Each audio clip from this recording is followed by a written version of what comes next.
আসসালামু আলাইকুম। It is Primo NF5 ওয়ালটনের লেটেস্ট দুটি স্মার্টফোনের মধ্যে এটিও একটি।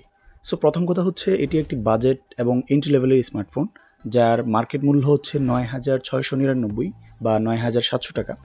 সো এই প্রাইজের সেগমেন্টের ভিতরে ওয়ালটন আসলে এই ডিভাইসটির মধ্যে কি দিচ্ছে এবং কি দিচ্ছে না সব কিছু নিয়ে বিস্তারিত কথা বলব।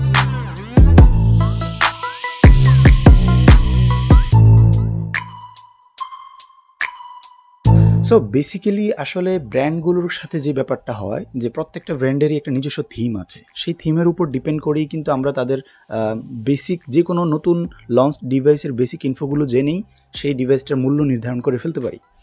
লাইক অ্যাপল যখন একটা ডিভাইস লঞ্চ করবে, লাইক এখন যেহেতু আইফোন 12 চলতেছে, আইফোন 30 যখন অ্যাপল লঞ্চ করবে তখন আমরা খুব সহজেই আন্দাজ করে নিতে পারবো যে অ্যাপল তাদের ডিভাইসগুলোর প্রাইসনেস কেমন রাখে, সেটার উপর বেস করে আমরা বলে দিতে পারবো যে এই ডিভাইসটার প্রাইস হয়তো এখান থেকেই স্টার্ট হবে।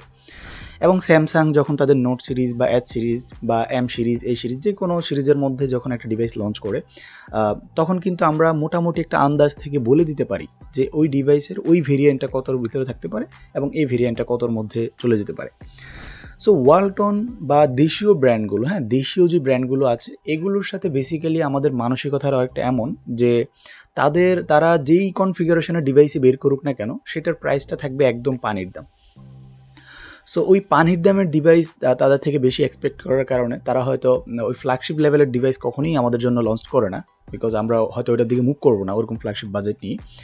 সো 7 থেকে 10,000 বা 5 থেকে 10,000 টাকার রেঞ্জের মধ্যে ওয়ালটনের হিউজ অ্যামাউন্টের সাকসেসর রয়েছে।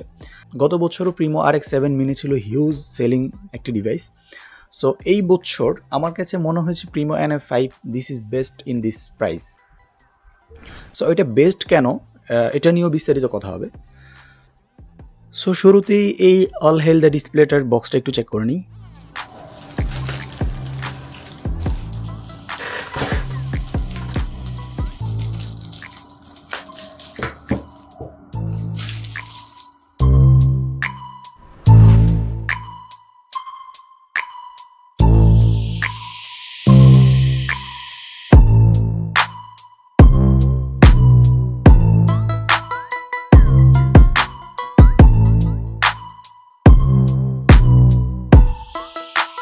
প্রয়োজনীয় সব কিছুই থাকছে বক্সে, লাইক চার্জার, ইয়ারফোন, সিম ইজেক্টর পিন, সাথে দেওয়া হয়েছে একটি সিলিকন ব্যাক কভার ও একটি ডিসপ্লে প্রোটেক্টিভ গ্লাস।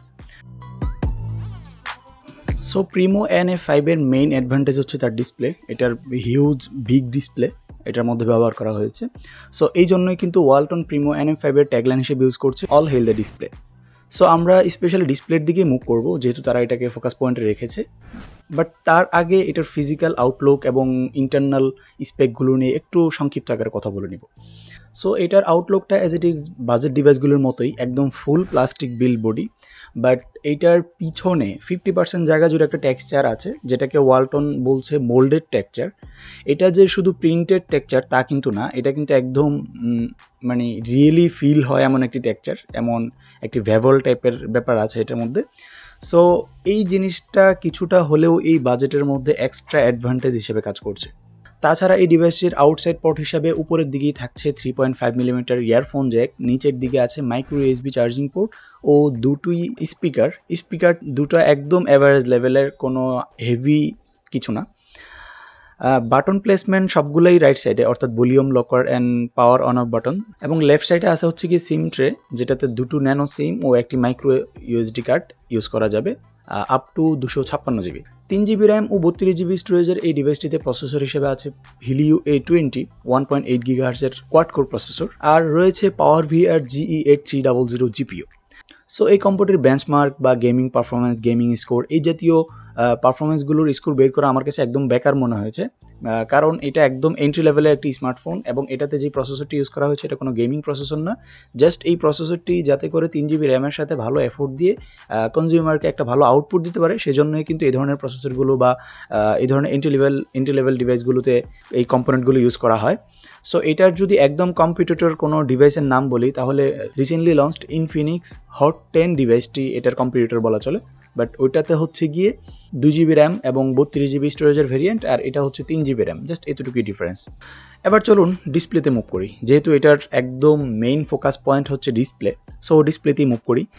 17.3 সেন্টিমিটার বা 6.82 ইঞ্চের এই ডিসপ্লেটি আমাকে স্যাটিসফাইড করেছে এই বাজেটে।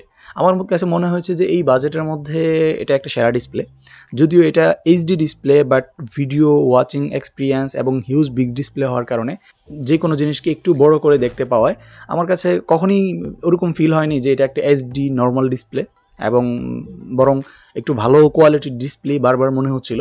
সো এই বাজেটের ইউজার যারা, অবশ্যই তারা হয়তো এত খুঁটিনাটি বিষয় কখনোই খেয়াল করবে না, তারা হচ্ছে রেগুলারলি তাদের কাজ চালানোর মতো পারফর্ম পাইলেই হবে। সো সেই দৃষ্টিকোণ থেকে এই ডিসপ্লেটি থেকে তারা অবশ্যই এক্সপেকটেশন অনুযায়ী পারফর্ম পাবে। আই থিঙ্ক একটু বেশিও পাইতে পারে যদি ওরকম এক্সপেকটেশন না থাকে আর কি।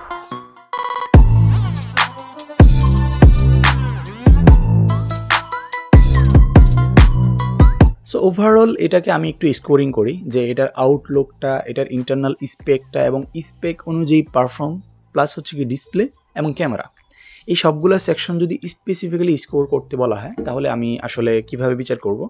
আমি অনেস্টলি আমার একদম ব্যক্তিগত ইউজার এক্সপিরিয়েন্স থেকেই বলছি, this is plastic build. So এই বাজেটের মধ্যে আমরা কখনোই প্লাস্টিক ছাড়া অন্য কোনো বডি আশা করি না। সো এটা হচ্ছে ওয়ালটনের ফার্স্ট টাইম এই ধরনের একটা ক্যামেরা বাম্প ইউজ করেছে। দিস ইজ সো গুড যে বর্তমান ট্রেন্ডিংয়ের সাথে মিল রেখেই কিন্তু একটা আউটলুক তৈরি করতে পেরেছে। প্লাস নিচের যে মোল্ডেড টেক্সচারটা আছে এটাও বেশ সুন্দর, এটা দূর থেকে ভালো লাগে। সমস্যা হচ্ছে ফিঙ্গারপ্রিন্ট স্পট খুব বেশিই পড়ে প্লাস্টিক বডি হইলে যা হয়।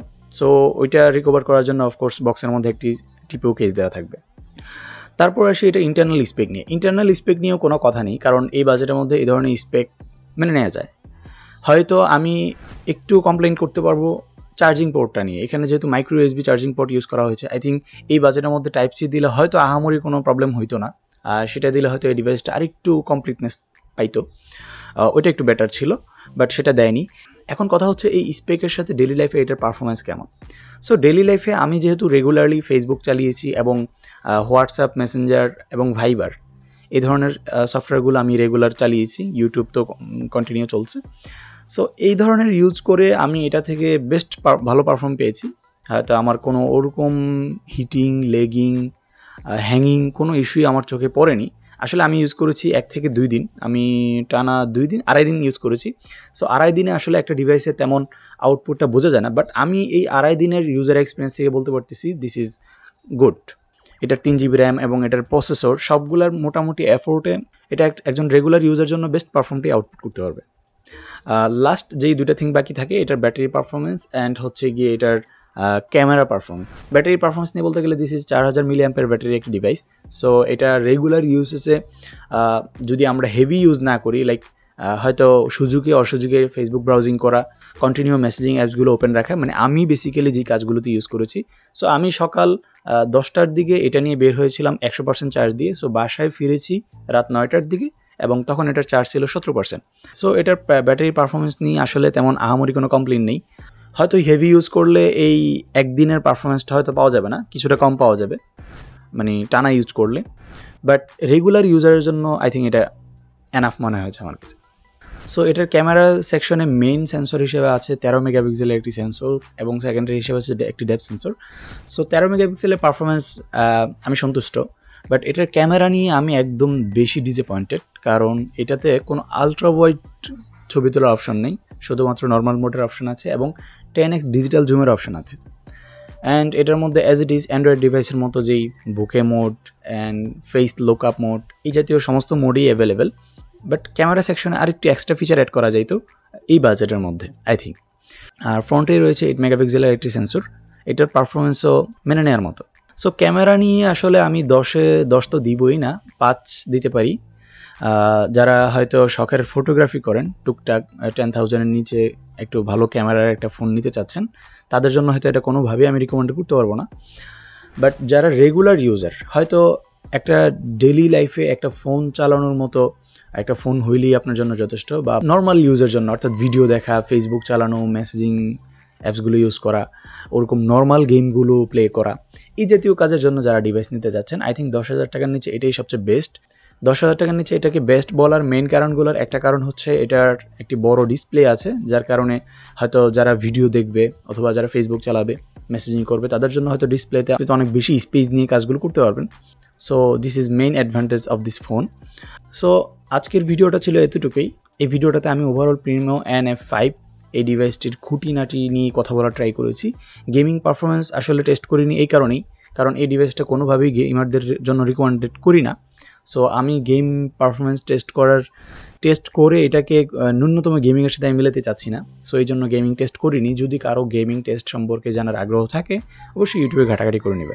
সো এটাই ছিল প্রিমো NF5 এর একটি ইন ডিটেলস ভিডিও। আমার ভিডিওটা যদি ভালো লেগেই থাকে অবশ্যই আমাকে সাবস্ক্রাইব করতে পারেন। আর খারাপ লাগা ভালো লাগা যে কোনো মন্তব্যই আমার এই কমেন্ট সেকশনে করে যাবেন, আমি ইনশাল্লাহ চেষ্টা করব রিপ্লাই দেওয়ার। সো এই ছিল আজকের মতো, দেখা হবে নতুন কোনো ভিডিওতে। ভালো থাকবেন, সুস্থ থাকবেন। আসসালামু আলাইকুম।